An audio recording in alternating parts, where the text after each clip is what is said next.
Hey guys! For those of you that don't recognize me, my name is Solana and I am a writing fellow here at the University of Wyoming for the English 2015 classes.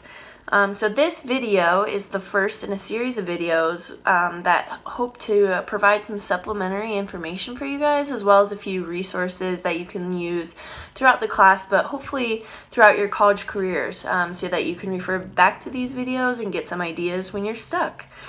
So this first video is about all things presentation. So today I'm going to cover a few things like making a good presentation, how to present effectively, and some other ideas for you guys. So let's get started. Okay, so first things first is you guys are experts on presentations. You've been presented at every single day since kindergarten. So throughout this video, I'm going to throw in a few tips that I've learned from my education classes, because essentially what you guys are doing when you're presenting is teaching. But first, we're going to start with how to make a great presentation. So this has to do with creating your slides, which information to include on the screen versus what you're saying, the use of photos, things like that. Let's look at this example of a presentation that I gave to two of the English 2015 classes recently. Okay, so what we're really looking for here is a simple but bold style for your PowerPoint to draw people's attention. The other thing you really want to make sure that you do is limit your text. And the reason for this is that all of the information that you want to present, if it's already up there, you've just given it away. So it's a way to get people to listen to you, but also a way for your slides to look way more appealing than if it was just an essay posted up there on the presentation screen. One of the things I think it's really important to remember is that your audience naturally is going to want to read what's on the board. So it's really important to remember to break up that information and provide short little snippets so that as you're talking, they're not distracted with the reading that you put in front of them. And I think that's a really easy way for the audience to get lost, where they think they're like jumping ahead and suddenly you make your like great point that you've been waiting to make the whole presentation, and it goes over their heads. So that's why I think it's really important to kind of break up the information in this way that I'm showing you, so that they can just get it one step at a time. So for example, on this presentation, I put ethos, pathos, logos as my title and when to use each, so that my audience has a general idea of what I'm doing. But when I actually gave this presentation, I tried to define ethos, pathos, logos. I said I was going to take the temperature of the room, and I asked everybody to give me a number out of 5 on their hands of how comfortable they feel with these concepts. So all of these things aren't included in the slide, but are things that I'm going to talk about. So here's another example of what I mean when I say keep it stylistically simple, is that I attach this graphic and I have it move on each slide, heart, head, cred, and that's an easy way for people to follow along with you, to understand where you're at, but it's not too distracting that they'll still listen to you. Okay, so now that we've covered what you should actually have on your slides, now I want to talk about how exactly to present this information. So I think first things first is you want to look professional. So that doesn't mean you need to wear a suit and tie. In fact, that might be off-putting to your audience if you put yourself on such a high pedestal above them. But you want to look professional and relatable. And this is all about building ethos. And ethos I'll talk about in another video in a little while about rhetoric.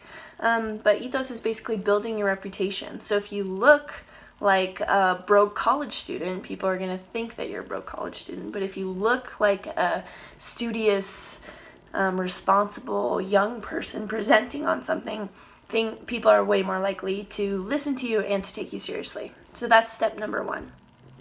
Step number 2 is much harder for some people, and that's presenting with confidence. So for me, I'm a naturally loud person, and I'm a people person. I love to present in front of people. But if you don't innately have that inner buzz, that's okay. You can build that. But there's a couple tips I'm going to give you to build your confidence when presenting to help you give an effective presentation.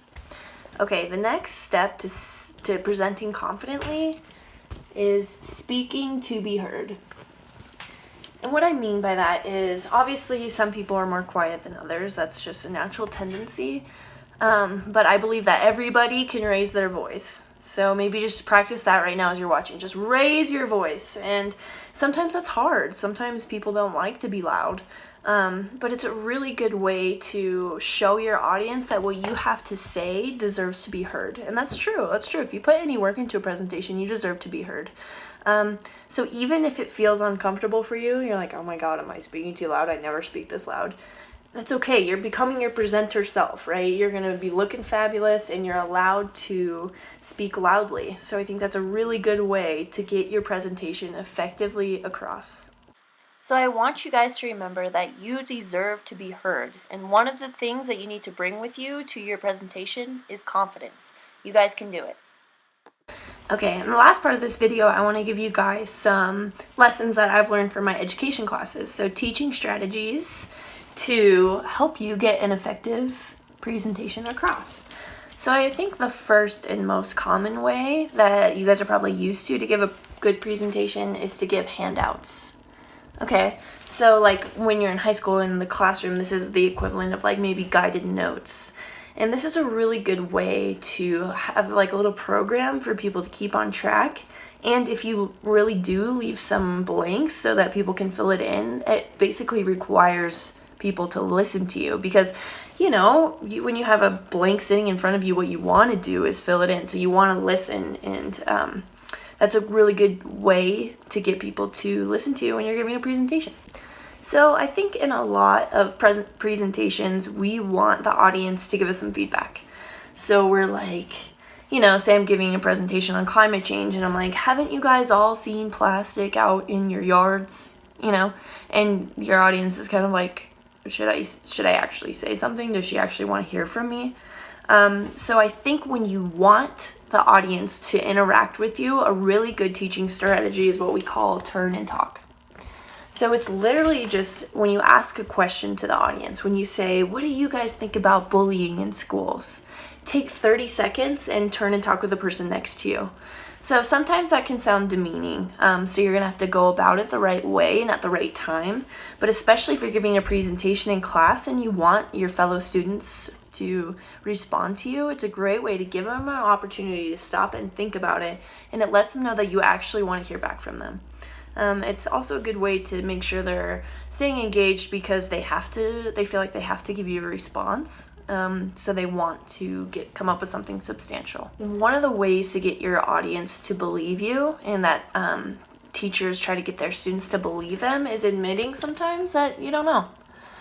So say you have a Q&A session at the end of your presentation, or your professor stops you in the middle and says, but what are the actual statistics in Tennessee about bullying? You can be like, that's a great question. We should look that up.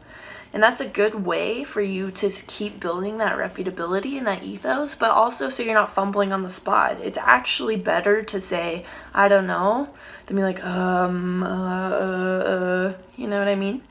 So that's the final teaching strategy that I think will really help you guys in your presentations. Okay, just to recap, first of all, we have handouts, or like a fill-in-the-blank note sheet. That's a great way for people to follow along with your presentation. Second of all, when you want audience participation, to say, take a minute and think about this and get back to me and raise your hand. And that's a great way to ensure that you're going to have some thoughtful contributions from the audience to work with. And the third thing that I've learned in my education classes that I want to share with you guys is admitting that you don't know. That's a really great way to help keep yourself from fumbling around in your presentation. So today I reviewed a few things. First of all was what to include in your presentation. The second one was how to present effectively and confidently. And the third was a few teaching strategies to help you guys while you're presenting. I hope this video helps you, and I hope that you can always refer back to it. Watch out for more videos on the way to help you guys, and thanks for watching. We'll catch you later.